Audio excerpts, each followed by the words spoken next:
Hello and welcome. This is the Daily Dharma with me, Dina. Thank you for joining in today. Hope you get a message of importance, relevance, interest, insight, all of the above and more. Let's see what the first card coming out is. Loyalty.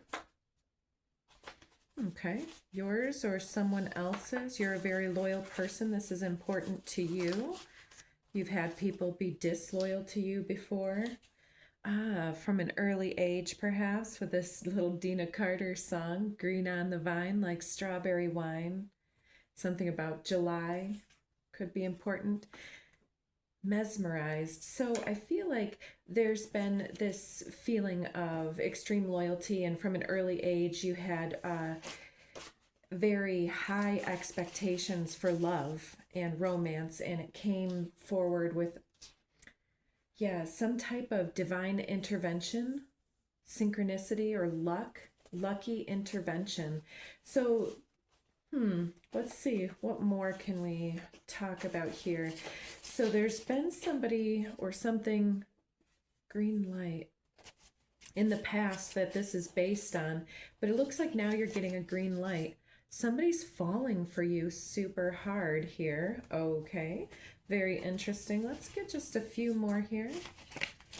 All right, we'll stop there. What is on the bottom? We'll take that one too. Coming to see you. Somebody's coming to see you. And we have awakening, wake up call, Rasta vibes. Oh yeah.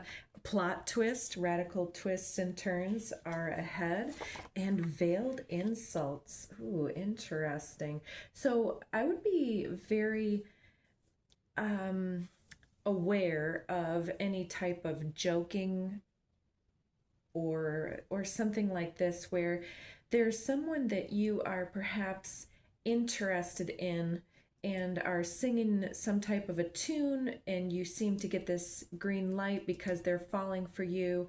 But then there's this awakening, wake-up call where there's some type of a plot twist ahead that is going to show some type of veiled insults coming forward. So let's get a little bit more insight on this for today.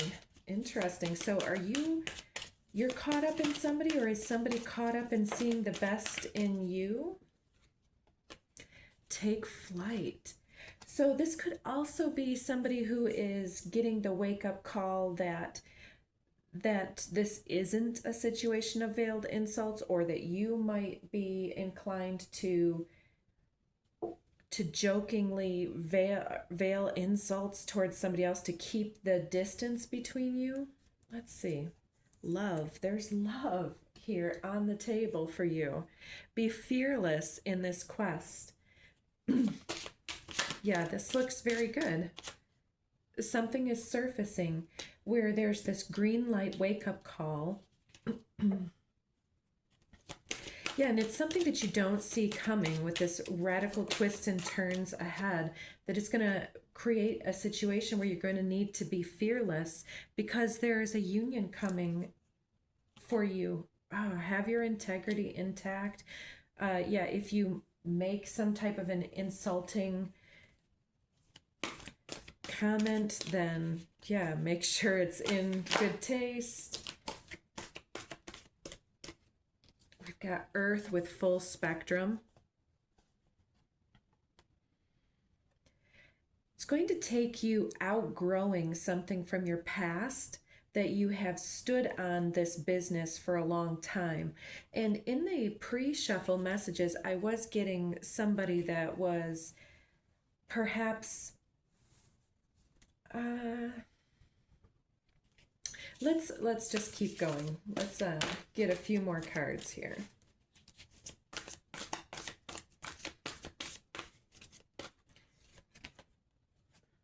Come from the heart chakra. It seems that you're falling for somebody in return. I'm not sure what the Rasta vibes have to do with this, but maybe some of you, this is of course a general reading, so it doesn't have to apply to everybody.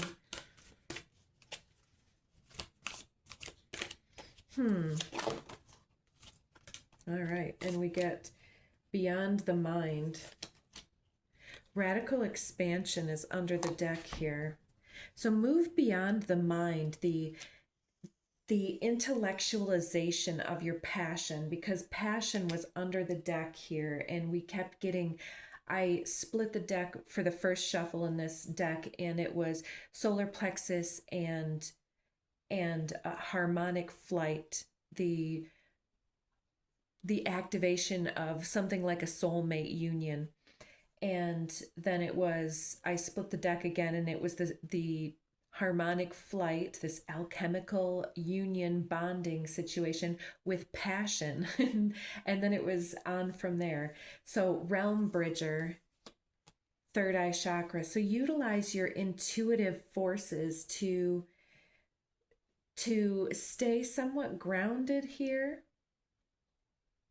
But yeah, it looks like there's going to be some level of romantic interlude that happens here coming in the near future for many of you, that will cause this heart chakra expansion. Sun Tzu said, the skillful leader subdues the enemy's troops without any fighting. He captures their cities without laying siege to them. He overthrows their kingdom without lengthy operations in the field. Interesting. So if you are, I'm getting the saying that all is fair in love and war, and that if this person is coming on to you, there is something that could happen without you even understanding that you're being courted, for instance, and it might come out of seemingly nowhere. Under the deck, we have 64. What is rooted is easy to nourish. What is recent is easy to correct. What is brittle is easy to break. What is small is easy to shatter, to scatter. Prevent trouble before it arises. Put things in order before they exist. The giant pine tree grows from a tiny sprout. The journey of 1,000 miles starts from beneath your feet. Rushing into action, you fail. Trying to grasp things, you lose them. Forcing a project to completion, you ruin what was almost ripe. Therefore, the master takes action by letting things take their course. He remains as calm at the end as at the beginning. He has nothing, thus he has nothing to lose. What he desires is non-desire. What he learns is to unlearn. He simply reminds people of who they have always been.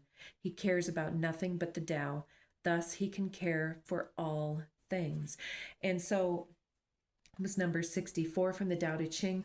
This seems like what we had yesterday, if you're watching these in time, talking about that the Tao is within us, but it's not something you can put your finger on and say, oh yeah, that's the Tao, but this isn't. It's the spirit of the becoming of who and how we're supposed to be, and the relationship that we have to everything in our world as a projection of ourselves.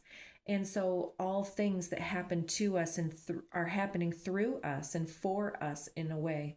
And so there is something that we need to, if we're having like, oh, I better text. Oh, I'm not going to text. Oh, I want to send a message, and then pulling back. It's something about making sure that the strawberries are ripe for the wine, because there's something bittersweet that's happening, that's picked before it's due. And let's see. Number 61. When a country obtains great power, it becomes like the sea. All streams run downward into it. The more powerful it grows, the greater the need for humility. Humility means trusting the Tao, thus never needing to be defensive. A great nation is like a great man. When he makes a mistake, he realizes it. Having realized it, he admits it. Having admitted it, he corrects it. He considers those who point out his faults as his most benevolent teachers. He thinks of his enemy as the shadow that he himself casts. If a nation is centered in the Tao, if it nourishes its own people and doesn't meddle in the affairs of others, it will be a light to all nations in the world. And so whoever has made these veiled insults, for instance, is going to need to move beyond the mind to bridge the realm of offense, even if the other individual didn't seem to be offended or something. It's about being able to witness what is going on in the eyes of somebody that we love and hold in great esteem, and to be fearless in the responsive nature that we have to forgive and to hold people in compassion and forgiveness as our greatest benevolent teachers, even when that is not what they meant to be. So I'm sure that this has something to do with various people in your life coming in. So you may need to sort out that there's this romantic interlude that's kind of based upon the past, whether you have some type of resistance to it or a great romanticized interest in being mesmerized. There's something that, even if it's a green light, it might need some extra radical expansion into this movement here before union is possible. But again, take everything with a grain of salt. I hope that that message gave you something to ponder, and please take good care of yourselves and check out some of our other readings. And don't forget to like, share, subscribe, hit that bell if you want to be notified when we download new data. And take care.